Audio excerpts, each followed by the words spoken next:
गुरुर्ब्रह्मा गुरुर्विष्णु गुरुर्देवो महेश्वरः गुरुर्साक्षात् परब्रह्म तस्मै श्री गुरुवे नमः। दरेक दिव्य मुमुक्षु हरिभक्तों ने भावथी जय श्री कृष्ण, जय श्री राम, जय स्वामी नारायण। गुरु पूर्णिमाना पवित्र एवा अवसर उपर આપણે સર્વ કોઈના મનની અંદર પ્રશ્ન થતો હશે કે આ ગુરુ પૂર્ણિમા તો દર વર્ષે આવે છે, પણ આ ગુરુ પૂર્ણિમાનો મહિમા શું છે? તો આજની આ સભાની અંદર આપણે સર્વ કોઈ ઉપસ્થિત થયા છીએ, તો આજે આપણે એવા દ્રષ્ટાંતો સાથે ગુરુ પૂર્ણિમાનો મહિમા સમજશું। સાથે સાથે સાચી ગુરુ પૂર્ણિમા કોને કહેવાય, આજના આ પવિત્ર દિવસે આપણે કેવા સંકલ્પો લેવા જોઈએ, કારણ કે ગુરુ પૂર્ણિમા આવતીકાલે છે, પરંતુ ખરેખર જો ગુરુ પૂર્ણિમા, જો ગુરુનું પૂજન કરવું હોય તો આપણા જીવનની અંદર આપણે કેવા ગુણો પ્રાપ્ત કરવાના છે, તો આજની સભાની અંદર આપણે સર્વ કોઈ જાણવાના છીએ। આમ તો ખરેખર ગુરુ પૂર્ણિમાને વ્યાસ પૂર્ણિમા પણ કહેવામાં આવે છે। આપણે જે મંગલાચરણ કર્યું, ગુરુ બ્રહ્મા ગુરુર્વિષ્ણુ ગુરુર્દેવો મહેશ્વર गुरु साक्षात परब्रह्म तस्मै श्री गुरुवे नमः घणी वखत आपणे बोलीए छे, पण जो गुरु ज ब्रह्मा छे, गुरु ज विष्णु छे, गुरु ज महादेव छे अने गुरु ज साक्षात परब्रह्म स्वरूप छे, अने एवा गुरुने आपणे नमस्कार करवाना छे। खरेखर आ एक श्लोकनी अंदर आपणी एक सनातन संस्कृतिए जो गुरुनुं जे स्थान बताव्युं छे ने अद्वितीय छे। गुरुए जो सृष्टि करता होय, पालन करता होय, संहार करता होय, त्रणेयथी ऊंचुं स्थान आपवामां आव्युं छे। कारण के ब्रह्मा विष्णु ने महेशरा तो ए सृष्टिनुं संचालन करे छे, पण गुरु होय ने ए आपणी अंदरना एक अंधकारने दूर करे छे अने आपणने परमात्मा सुधी पहोंचाडे छे। एटले आजे खरेखर आपणे जो गुरु पूर्णिमा शा माटे उजववामां आवे छे, वेद व्यासजीनुं पण आ पर्व केम आ साथे संबंध छे, अने शास्त्रोमां गुरुनो महिमा शुं वर्णन करवामां आव्यो छे। एकलव्य होय, सांदीपनी ऋषि होय के संत कबीर होय, तो एमना जीवन प्रसंगो द्वारा, कारण के एमने गुरु भक्ति करेली छे अने ए गुरु भक्तिना आदर्श तरीके आपणा जीवननी अंदर आपणे केवा केवा सिद्धांतो आपणे इंस्टॉल करवाना छे।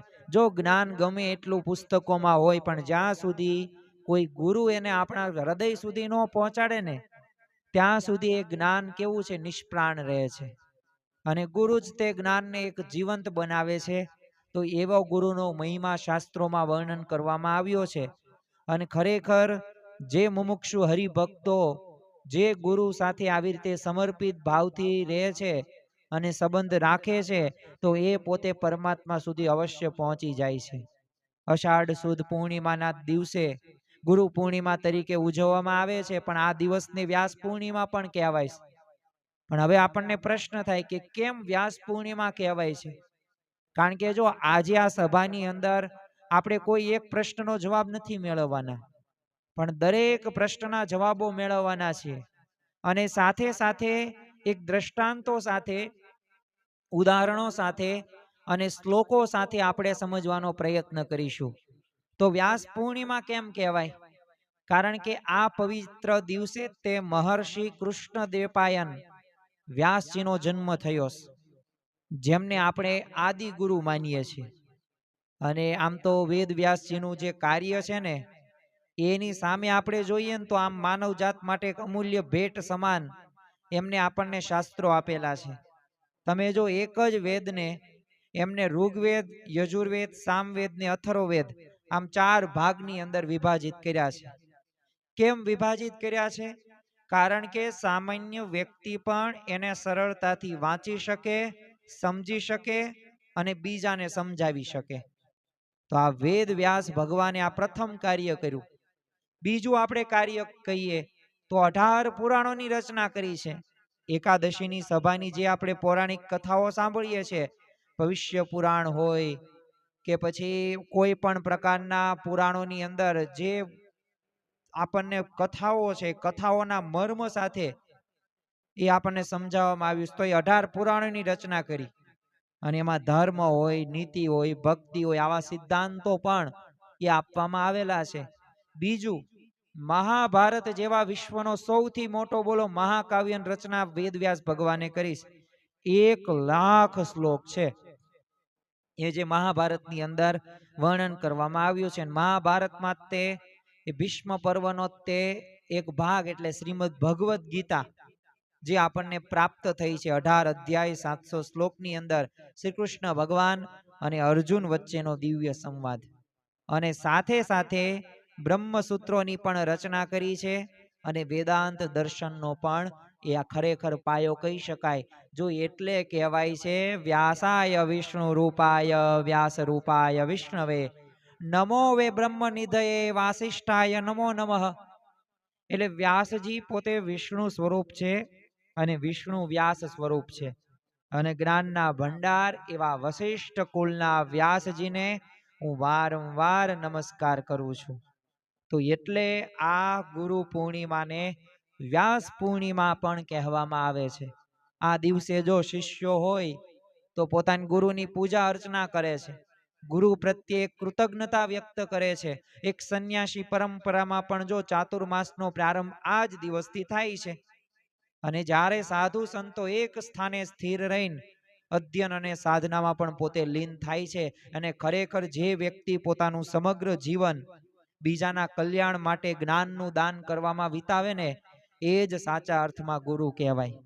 અને વ્યાસજી જો પોતાના માટે કંઈ નથી રાખ્યું, એમને એક સમગ્ર જ્ઞાન હતું એ સૃષ્ટિને અર્પણ કરી દીધું.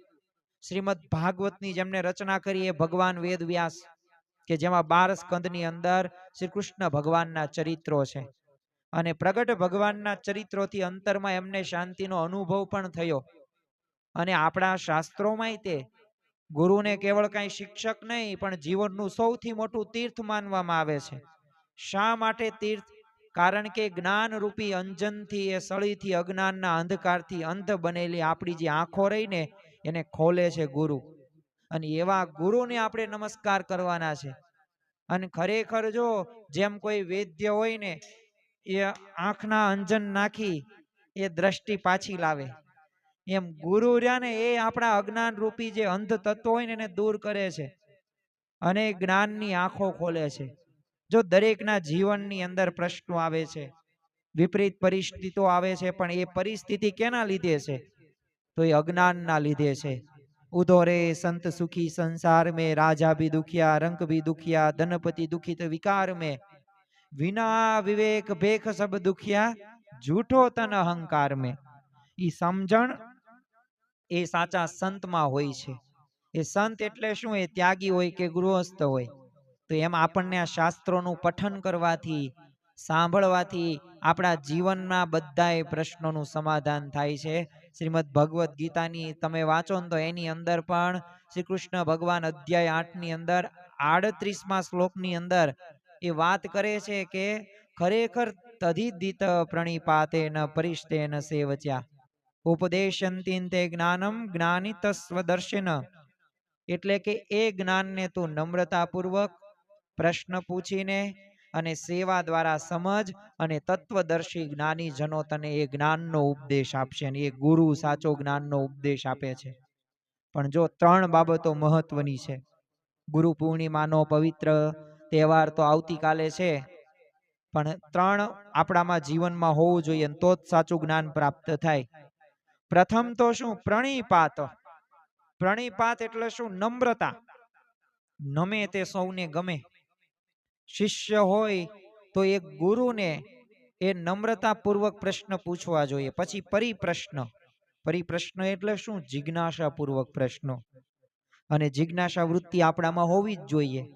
જો જિજ્ઞાસા વૃત્તિ ન હોય ને તો શાસ્ત્ર વાંચવાનું સાંભળવાનું આપણે બંધ કરી દઈએ. અને સેવા દ્વારા. અને જો આ 3 જો હશે ને તો સાચું જ્ઞાન પ્રાપ્ત કરી શકીએ, બાકી સાચું જ્ઞાન પ્રાપ્ત કરી શકીએ નહીં. અને જો તુલસીદાસજી પણ રામચરિત માનસની અંદર કહે છે કે ગુરુ વિના જ્ઞાન અસંભવ છે. અને કબીરજી પણ પોતે કહે છે, ગુરુ ગોવિંદ દોનું ખડે કાંકે લાગુ પાય, બલિહારી ગુરુ આપને ગોવિંદ દિયો બતાય. ગુરુ અને ગોવિંદ. ગોવિંદ એટલે શું? ભગવાન. બંને સામે ઊભા હોય તો પ્રથમ આપણે કોને નમસ્કાર કરવા? તો ભગવાનને ગુરુને, તો જો ગુરુને. કારણ શા માટે? કારણ કે ગુરુ રહ્યા ને એ જ ગોવિંદ સુધી માર્ગ બતાવ્યો છે અને એ જ આપણને ત્યાં સુધી પહોંચાડે છે. ગુરુ એક છે ને પુલ છે, જે આપણને એક સંસારના કિનારેથી એક પરમાત્માના કિનારા સુધી લઈ જાય છે. અને ભગવાનને પામવા માટે ગુરુની તો કૃપા આવશ્યકતા જ છે. અને ગુરુની કૃપા જો થઈ તો એ ભક્ત હોય ને ભગવાનને પામી શકે. મારે તમને 3 એવા દ્રષ્ટાંતોની વાત કરવી છે કે જે 3 દ્રષ્ટાંતો રહ્યા ને એ આપણને એમાંથી શીખ મળે કે કેવા આપણે આદર્શ શિષ્ય બનવાનું છે. ખરેખર ગુરુ પ્રત્યેની અડગ નિષ્ઠા ની જો કથાઓની આપણને ખ્યાલ હોતી નથી અને એટલે જ તે આપણે ભગવાન સુધી પહોંચી શકતા નથી, ગુરુને રાજી નથી કરી શકતા. મહાભારતના સમયની વાત છે. હસ્તિનાપુરની અંદર ગુરુ દ્રોણાચાર્ય કૌરવ અને પાંડવોને છે ને ધનુર્વિદ્યાનું શિક્ષણ પોતે આપતા હતા અને રાજગુરુ પોતે હતા. અને એમની ખ્યાતિ સાંભળીને તે એક નિષાદ રાજકુમાર, નામ એનું એકલવ્ય, એમની પાસે વિદ્યા શીખવા માટે જાય છે. એટલે દ્રોણાચાર્યને વિનંતી કરી કે ગુરુ તમે મને ધનુર્વિદ્યા શીખવો, મારે શીખવી છે અને શ્રેષ્ઠ ધનુર્ધર બનવું છે. પણ દ્રોણાચાર્યએ એને શિષ્ય તરીકે સ્વીકારવાની ના પાડી. કારણ શું હતું? કારણ કે ગુરુ દ્રોણાચાર્ય પોતે એ પ્રતિજ્ઞા એને લીધેલી હતી કે હું રાજ કુમારોને તે શિક્ષણ આપીશ, બીજા કોઈને નહીં આપું. અને એકલવ્ય આવું સાંભળીને હૃદય તૂટી જાય છે. પણ એની જો ગુરુ ભક્તિ સહેજ પણ ડગમગી નહીં. પોતે વનમાં જાય છે. Try and will be successful. મુશ્કેલ પરિસ્થિતિઓ જીવનમાં આવે અને આ મુશ્કેલ પરિસ્થિતિ આ એકલવ્યના જીવનની અંદર આવીને વનમાં ગયો અને ત્યાં એક માટીની એક સરસ મજાની પ્રતિમા બનાવીને, એ કોણ હતા? જેને ના પાડી હતી ને એ ગુરુ દ્રોણાચાર્ય જ હતા. અને પોતાના ગુરુ માનીને એમની સામે તે બોલો ધનુર્વિદ્યાનો અભ્યાસ શરૂ કર્યો. વર્ષો સુધી કઠોર તપશ્ચર્યા કરી અને એવો નિપુણ બની ગયો ને કે ધનુર્વિદ્યામાં સ્વયં અર્જુનની પણ થી ચડિયાતો પોતે થઈ જાય છે. એ ક્યારે ખ્યાલ આવ્યો કે એક દિવસ દ્રોણાચાર્ય અને પાંડવો એ શિકાર માટે વનમાં પોતે જાય છે અને ત્યાં એક કૂતરાનું મોઢું છે ને બાણોથી એવી રીતે કુશળતાથી બંધ કરી દેવાનું હતું કે લોહીનું એક ટીપું જમીન નીચે ન પડે, પાછું કૂતરાને કઈ ઈજાય પણ ન થઈ. એટલે આ જોઈને દ્રોણાચાર્ય અને અર્જુન પોતે આશ્ચર્યચકિત થઈ જાય. એટલે અર્જુને પ્રથમ જ કીધું, ઈર્ષા હતી કે તમે તો મને વચન આપ્યું હતું કે તારી કરતા શ્રેષ્ઠ કોઈ ધનુર્ધર નહીં હોય અને તું જ ત્યાં વિશ્વનો શ્રેષ્ઠમાં શ્રેષ્ઠ ધનુર્ધર છું, તો પછી આ પ્રકારની બાણ વિદ્યા ધનુર્વિદ્યા કોને શીખવી સાને? અને તપાસ કરતા કરતા એકલવ્ય પાસે આવે છે. જ્યારે ગુરુ દ્રોણાચાર્યએ પૂછ્યું કે આ તને વિદ્યા કોને શીખવી, ત્યારે એકલવ્ય એકાગ્રતાથી, નમ્રતાથી, એક દાસ ભાવથી કીધું કે ગુરુદેવ આપની પાસેથી જ શીખ્યો છું. અને જે પોતે જે માટીની જે પ્રતિમા બનાવેલી હતી ગુરુ દ્રોણાચાર્ય એ બતાવી અને દ્રોણાચાર્યને પોતાની પ્રતિજ્ઞા યાદ આવી ગઈ. કારણ કે અર્જુનને વચન આપેલું હતું શ્રેષ્ઠ ધનુર્ધર બનવાનું. એટલે એકલવ્ય પાસે ગુરુ દક્ષિણા માગે છે અને એકલવ્ય તૈયાર થઈ જાય છે કે બોલો બોલો, એના માટે હું રાજી જ છું. અને ગુરુ દ્રોણાચાર્ય કહે છે કે જમણા હાથનો મને અંગૂઠો દે. બોલો, એકલવ્ય એક પણ ક્ષણનો વિચાર કર્યા વગર એક હસતા મુખે પોતાનો અંગૂઠો કાપીને ગુરુને અર્પણ કરી દીધો. જાણવા છતાં પણ એને બોલો એ ધનુર્વિદ્યાનો એને ખબર જ હતી કે જમણા હાથનો અંગૂઠો માગે છે એટલે અમારો ધનુર્વિદ્યા બધો અંત આવી ગયો, હું આનો કઈ ઉપયોગ નહીં કરી શકું. પણ છતાં પણ જો એક પાછો ન પડ્યો. ન ગુરોરધિકમ તત્વમ ન ગુરોરધિકમ તપ તત્વજ્ઞાનાત પરમ નાસ્તિ તસ્મે શ્રી ગુરુવે નમઃ. એ ગુરુથી શ્રેષ્ઠ કોઈ તત્વ નથી અને ગુરુથી શ્રેષ્ઠ કોઈ તપ નથી અને તત્વજ્ઞાનથી પણ ઉપર કંઈ નથી. અને ખરેખર એવા ગુરુ આપણને પ્રાપ્તિ થઈ છે. જો બધાયના ગુરુઓ અલગ અલગ હશે પણ દરેક ગુરુની તો એક જ વિચાર છે કે મારા શિષ્યને, મારા ભક્તને આ માયાના બંધનમાંથી મુક્ત કરીને એ મારે એ ધામ પમાડવું છે. અને આ એકલવ્યની કથા આજે તો મેં તમને ટૂંકમાં કીધું, પણ ખરેખર આપણને શીખવે છે કે સાચી ગુરુ ભક્તિ રહીને એ સ્વીકૃતિ કે પ્રમાણપત્રની મોહતાજ નથી. એના હૃદયમાં ગુરુ પ્રત્યે જો સાચી શ્રદ્ધા છે, એને ગુરુ ભલે પ્રત્યક્ષ ન સ્વીકારે પણ એની ભક્તિ ક્યારેય નિષ્ફળ નથી જતી. તો જો આ ત્યાગ અને સમર્પણથી રહીને એ જ સાચી ગુરુ દક્ષિણા છે. અને એવી રીતે આપણે ભગવાનને અને સંતને અને જે આપણે ગુરુ કર્યા છે ને એમને રાજી કરવાના છે. શિષ્ય તરીકે આપણે આદર્શ શિષ્ય બનવાનું છે. બીજો તે આપણે એક પ્રસંગની વાત કરીએ તો ભગવાન શ્રી કૃષ્ણ અને બલરામજી, ભલે તેઓ સ્વયં પરમાત્મા હતા છતાંય બોલો ગુરુકુળની અંદર જઈને વિદ્યા પોતે ગ્રહણ કરવા જાય છે. હવે એમના ગુરુનું નામ સાંદીપની ઋષિ, અને જેમનો આશ્રમ અવંતિકા એટલે કે આજનું ઉજ્જૈનની અંદર હતો. હવે ત્યાં છે ને કૃષ્ણ અને બલરામ સાથે એક ગરીબ બ્રાહ્મણ પુત્ર પણ અભ્યાસ કરતો હતો, અને એનું નામ હતું સુદામા. એટલે ભગવાન કૃષ્ણ જે સ્વયં ભગવાન જગતના પાલનહાર કહેવાય, અને બોલો ગુરુકુળની અંદર લાકડા કાપવા જાય, ગાયો ચરાવવા જાય, જળ ભરવા જાય, નાનામાં નાના કાર્યો કરે ને પાછા નમ્રતાથી કરે. તો ક્યારેય બોલો પોતાની પાસે હતું ઐશ્વર્ય, પોતે ભગવાન હતા, છતાં એમને અભિમાન ન કર્યું, હું જ બધું જાણું છું, સર્વજ્ઞ છું. પણ 64 દિવસની અંદર એ કૃષ્ણ અને બલરામે 14 વિદ્યાઓ 64 કળાઓમાં પોતે નિપુણતા મેળવી લેશે. અને અભ્યાસ જ્યારે પૂર્ણ થયો અને જ્યારે ગુરુ દક્ષિણાનો સમય આવ્યો, અને ત્યારે સાંદીપની ઋષિ અને એમના પત્નીએ કંઈ માંગવાને બદલે છે ને પોતાના એક મૃત પુત્રને પાછો માગ્યો, જે સમુદ્રમાં પોતે ડૂબી ગયો હતો.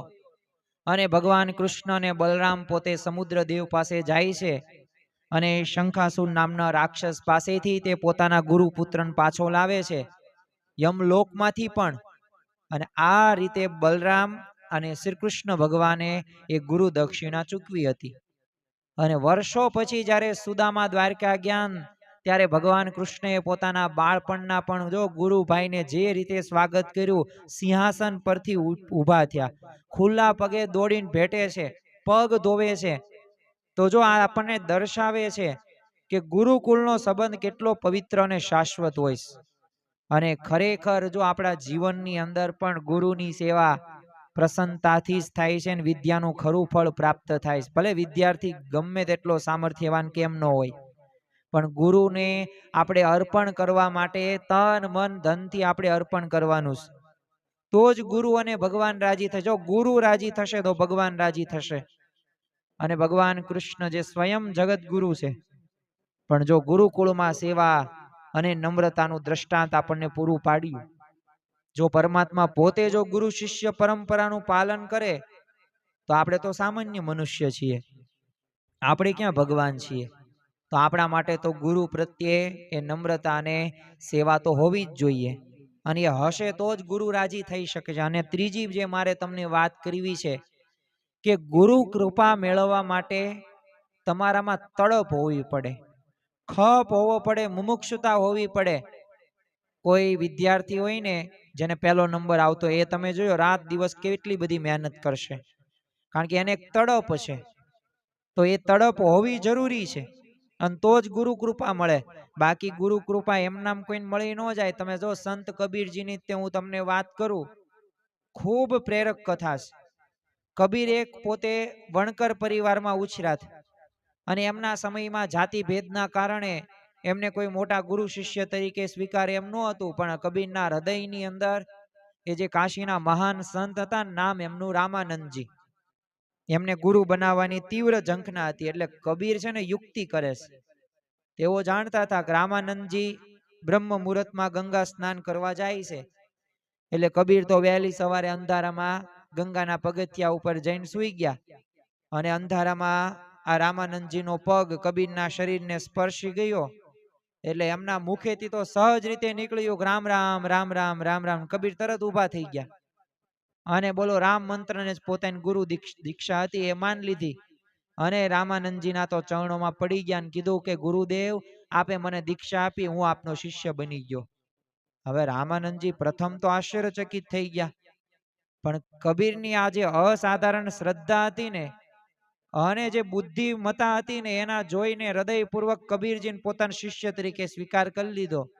અને આગળ જતા કબીર એક એવા સંત કવિ બન્યા કે જેમની વાણી આજે પણ કરોડો લોકોના હૃદયને સ્પર્શે છે કે ગુરુ કુંભાર શિષ્ય કુંભ હૈ ગઢી ગઢી કાઢે ખોટ.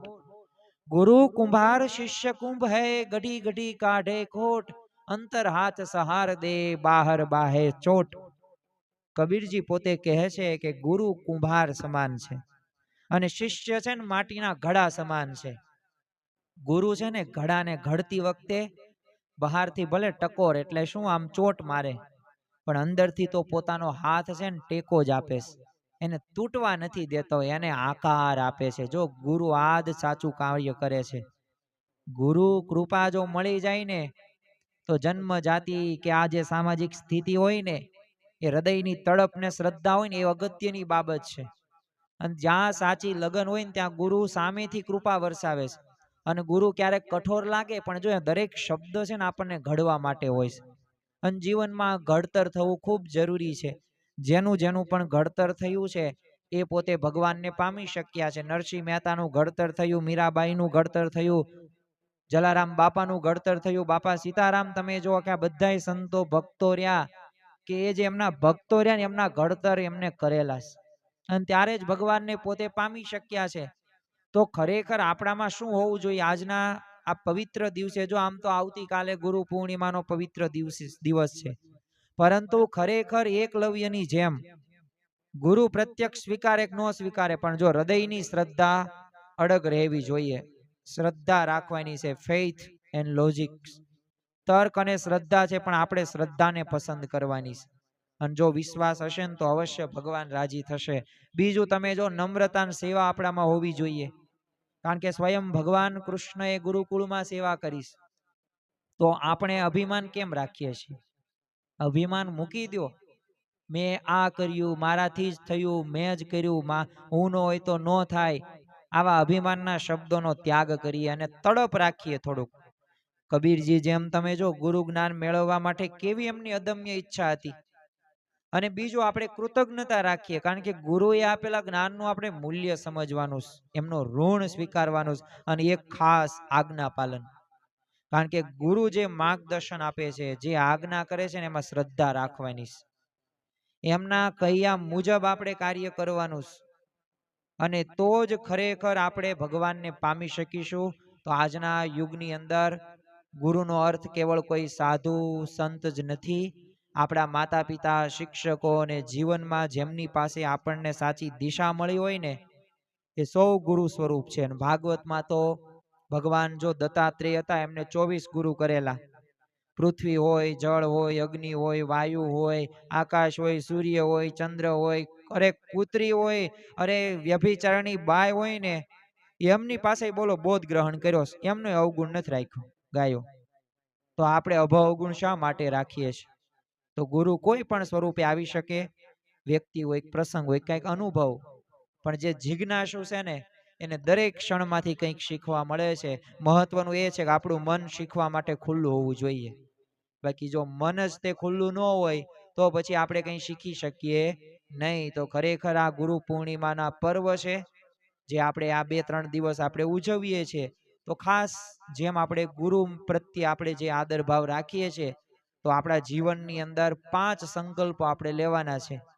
પહેલો સંકલ્પ કેવો કે આજે આપણા જીવનની અંદર જે પણ કંઈ આપણને શીખવા મળ્યું છે, એ માતા હોય, પિતા હોય, શિક્ષક હોય, ગુરુ હોય, તો એમને છે ને આપણે ફોન કરીને રૂબરૂ મળીને અથવા તો મનમાં આપણે કૃતજ્ઞતાથી પ્રણામ કરવાના. તમારા માતા પિતાને તમે પંચાંગ પ્રણામ કરજો આવતીકાલે ગુરુ પૂર્ણિમાના દિવસે, કે જેમણે તમને મોટા કર્યા, જેમને તમારી જવાબદારી નિભાવી છે. અને તમે અત્યારે જે કક્ષાએ છો ને તો એના મૂળની અંદર તમારા માતા પિતા, શિક્ષકો, ગુરુ જ છે. બીજો સંકલ્પ તમે એ લેજો કે એકલવ્યની જેમ આપણા લક્ષ્ય પ્રત્યે આપણે અડગ નિષ્ઠા રાખીએ. પરિસ્થિતિ ગમે તેવી હોય, ઇટ્સ ઓકે. વિપરીત હોય કે સારી હોય, પ્રતિકૂળ હોય, ન હોય કાંઈ વાંધો નહીં, પણ એમાં એવી નિષ્ઠા સાથે આગળ વધવું છે અને ગુરુને ભગવાનને આગળ રાખીને.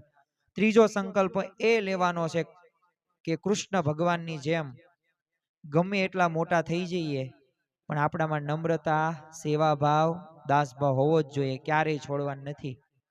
જેમ શ્રી કૃષ્ણ ભગવાન ઉઘાડા પગે એ સિંહાસનમાંથી ઉતરીને કૃષ્ણ ભગવાનને મળે છે ને જે સેવા કરે છે ને, એવી રીતે આપણે ગમે એટલા મોટા થઈ જઈએ પણ કોઈનું આપણે ઋણ ક્યારેય ચૂકવી શકવાના નથી. એટલે દરેકના ઋણાનુબંધે આપણે મળ્યા છીએ તો એમનો આપણે આભાર માનીએ. ચોથો સંકલ્પ એમ કરીએ કે કબીરની જેમ જ્ઞાન ને સત્ય મેળવવાની તડપ આપણે જીવંત રાખીએ. ઉંમર પરિસ્થિતિ ગમે એ હોય, ભલે 60-70 વર્ષની ઉંમર હોય, પણ મારે ભગવાનને સંતને રાજી કરવા જ છે, મારે ગુરુને રાજી કરવા છે. અને છેલ્લો સંકલ્પ આપણે એ લેવાનો છે કે આપણે પણ કોઈકના ગુરુ છીએ. તો માતા પિતા બાળકોના હોય, વડીલો નાનાઓના હોય, તો આપણું આચરણ આપણે એવું રાખીએ ને કે આપણામાંથી કોઈક શીખે. આપણા એવા માર્ગદર્શક બનીએ કે આપણું વર્તન ને વાણી ને વ્યવહાર રહ્યું ને એ સામેવાળા વ્યક્તિને સ્પર્શે, મારે આના જેવું થવું, મારે આના જેવી સમજણ પ્રાપ્ત કરવી. બસ, તો ગુરુ પૂર્ણિમા એ ફક્ત એક દિવસનો ઉત્સવ નથી, પણ સમગ્ર જીવનને કૃતજ્ઞતા નમ્રતાથી જીવવાની એક પ્રેરણા છે. તો જ્યાં સુધી આપણા હૃદયમાં શીખવાની ભાવના જીવંત છે ને, ત્યાં સુધી ગુરુ આપણને મળતા જ રહેશે અને જીવન એક સાચા અર્થમાં સાર્થક બનશે. તો અવશ્ય આપણા જીવનની અંદર એ ધ્યાન મૂલમ ગુરો મૂર્તિમ, પૂજા મૂલમ ગુરો પદમ, મંત્ર મૂલમ ગુરો વાક્યમ, મોક્ષ મૂલમ ગુરો કૃપા. એ ધ્યાનનું મૂળ ગુરુની એક મૂર્તિ છે, પૂજાનું મૂળ ગુરુના ચરણ છે, મંત્રનું મૂળ ગુરુના વચન છે અને મોક્ષનું પણ મૂળ પણ ગુરુની કૃપા છે. તો મૂળ રહ્યું ને, મૂળને ક્યારેય ભૂલવું નહીં. તો આજે ખાસ કરીને આપણે જે વ્યાસ ભગવાન હોય, એકલવ્ય હોય, કૃષ્ણ સુદામા હોય કે કબીરજી હોય, તો એમના જે જીવન પ્રસંગો સાંભળ્યા, તો એ જીવન પ્રસંગોમાંથી અમૂલ્ય ખજાનો આપણે પ્રાપ્ત કરીએ. આપણા હૃદયમાં એ સાચવી રાખવાનો છે. આજે 2-3 દિવસ માટે નહીં, જીવંત પર્યંત સુધી એ ગુરુ નહીં, દરેક આજ્ઞાનું આપણે પાલન કરવાનું છે. જીવનમાં જ્યારે પણ કોઈ ગુરુ મળે ને, ભલે વ્યક્તિ હોય, પુસ્તક હોય કે અનુભવ હોય, કે એમનો આદર કરીએ ને, એમની પાસેથી કંઈક શીખીએ અને છેલ્લે એક વિચાર સાથે આપણે જીવન જીવવાનું છે.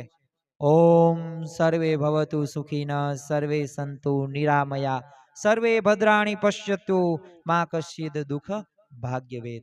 એટલે ખરેખર બધાય સુખી થાય, બધાય નિરોગી થાય, બધાયનું કલ્યાણ થાય, કોઈ પણ દુઃખી ન રહે.